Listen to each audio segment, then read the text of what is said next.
108 సంవత్సరాల ఉస్మానియా యూనివర్సిటీ చరిత్రలో ఈ గడ్డ మీద ఒక్క దళితుడు కూడా వీసీ కాలేదు, వైస్ ఛాన్సలర్ కాలేకపోయింది. వాళ్ళ కుమార్ని ఒక దళిత బిడ్డని ఈ రోజు మనం ఉస్మానియా యూనివర్సిటీ వైస్ ఛాన్సలర్ గా చేసినాం. దళితుడని చెయ్యలే. ఆయనలో ఉన్న నైపుణ్యాన్ని, చదువును గుర్తించి చదువుకున్నవాడు ఈ సమాజానికి ప్రయోజకుడు అవుతాడని చెప్పి ఈ రోజు ఒక కుమార్ను వీసీగా నియమించడం జరిగింది. అది కుమార్ వీసీ ఒక గౌరవం లేదు. కుమార్ అంటే ఏంటిది, ఏందండి? అప్పుడు అంత పెద్ద యూనివర్సిటీకి వైస్ ఛాన్సలర్, ఉపకులాధిపతి అంటే అది మాటలు కాదు. ఆనరబుల్ వీసీ కుమార్ గారు అని చెప్పేసి ప్రస్తావించాలన్న పేరు వచ్చినప్పుడు. అవేవీ లేకుండా కుమార్ మన ఇంటి పక్కనోడు నిన్న ఇదే అంశం మీద ఇగో దాసోశ్రవణ్ గారు మాట్లాడుతున్నారు. అంటే ఒకసారి ఒక వ్యక్తి వైస్ ఛాన్సలర్ అయితే there is a respect for that. వాళ్ళకు స్టేట్ కేబినెట్ మంత్రి కంటే కూడా ఎక్కువ గౌరవం ఉంటుంది. ఉప కులపతి, హానరబుల్ వైస్ ఛాన్సలర్ అంటారు. మీరు మొత్తం ప్రసంగం వినండి మీరు దయచేసి. అంటే రేవంత్ రెడ్డి గారి ఫ్యూడలిజం ఏంది, రేవంత్ రెడ్డి గారి భూస్వామ్య మనస్తత్వం ఏంది, ఆధిపత్య మనస్తత్వం ఏంది అనేటువంటిది the way he was addressing the vice chancellor. నేను కుమార్ను వైస్ ఛాన్సలర్ చేసిన అంటాడు. కుమార్ ఏమన్నా మీ ఊర్లో పాలేరా? ఇది scholar, is a great scholar, internationally acclaimed scholar. నేను కుమార్ను నోరు తెరిచి ఒక్కసారి అన్నా గౌరవనీయ వైస్ ఛాన్సలర్ గారు అనలేదండి. నేను కుమార్ను చేసిన, కుమార్ని ఇది చేసిన, కుమార్ని అది చేసిన. ఇదేం భాష అండి? ఇది ఫ్యూడల్ లాంగ్వేజ్, ఇది భూస్వామ్య లాంగ్వేజ్, ఇది ధర్మ లాంగ్వేజ్, ఇది this is not a democratic language. ఇది ఆయన దుర్బల బిడ్డ కావచ్చు, బట్ ఇస్ వైస్ ఛాన్సలర్. మీ ఊరు పాలేరు కాదు, నీ భూమి నీ దగ్గర రైతు కూలి కాదు, నీ కొడంగల్ వ్యాపార క్షేత్రంలో, వ్యవసాయ క్షేత్రంలో. ఆయన అట్లాంటివి. శ్రీహరి ఎవరో బుజ్జు, శ్రీహరి మంత్రి గారు, నీ సహచర మంత్రి, కేబినెట్ మంత్రి శ్రీహరి గారు నా సహచర మంత్రి వర్యులు అనడానికి నీ నోరు రావట్లేదు. మళ్ళీ నువ్వు నీ దొరలికం చూపెట్టుకుంటే మందిని దొరలు చదువుకొనియారు అది ఇదని సొల్లు మాట్లాడుతూ ఉంటుంది. You are not able to respect your own colleagues. ఒక యూనివర్సిటీ వైస్ ఛాన్సలర్ గౌరవించే సంప్రదాయం తెలియదు నీకు, నీ తోటి మంత్రులను గౌరవించేటువంటి ఒక సంప్రదాయం తెలియదు నీకు. నువ్వు పెద్ద సంస్కర్త లెక్క యూనివర్సిటీకి పోయినా ఏం మాట్లాడినావో మీ ఆత్మవిమర్శ చేసుకోవాలని చెప్పి నేను రేవంత్ రెడ్డి గారిని కోరుతా ఉన్నా. సో ఇట్లా నిజంగా కూడా వాస్తవం. మరి దాసోశ్రవణ్ గారు చెప్పింది దాంట్లో 100% వాస్తవం ఉన్నది. ఇప్పుడు వీసీగా అసలు కులం ప్రస్తావన తీసుకురాకూడదండి. ఆయన మంచి పొజిషన్లో ఉన్నాడు. ఒక క్యాబినెట్ ర్యాంక్ కంటే కూడా మంచి గౌరవం అనేటువంటి పొజిషన్ అది.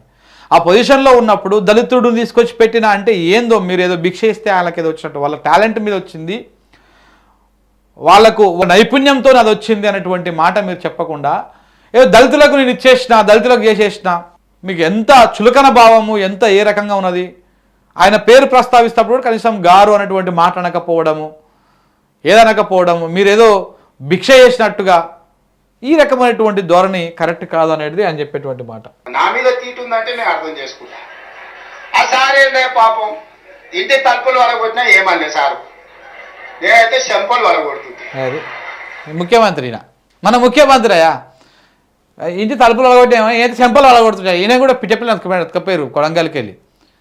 అంతకుముందు ఒకసారి ఎప్పుడు 2018 ఎన్నికల్లో, అసెంబ్లీ ఎన్నికల్లో అమాతం ఎత్తుకొని పోయారు.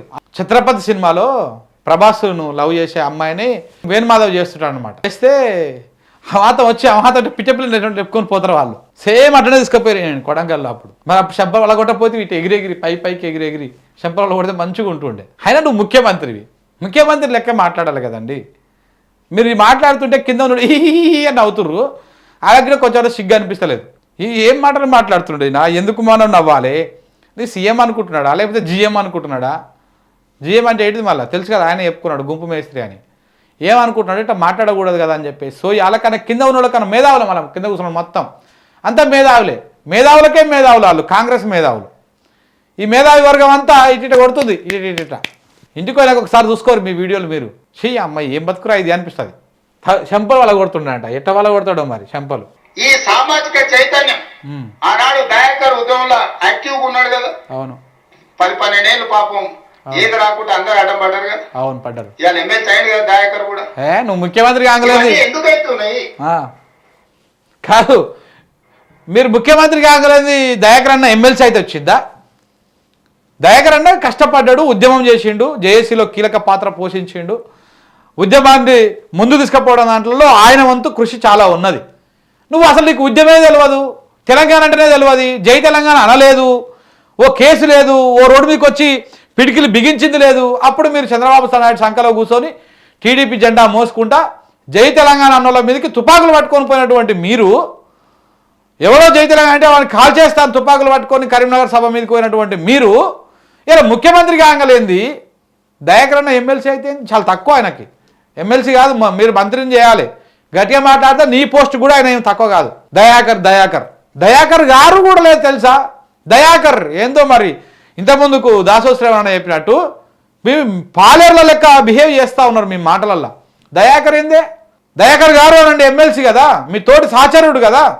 మీరు ఒకసారి ప్రస్తావించండి.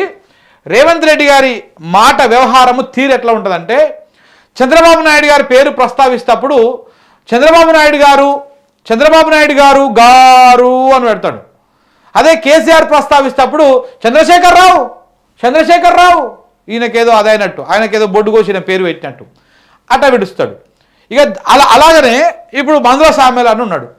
ఆయన మన దళిత సామాజిక సంబంధించినటువంటి బిడ్డ.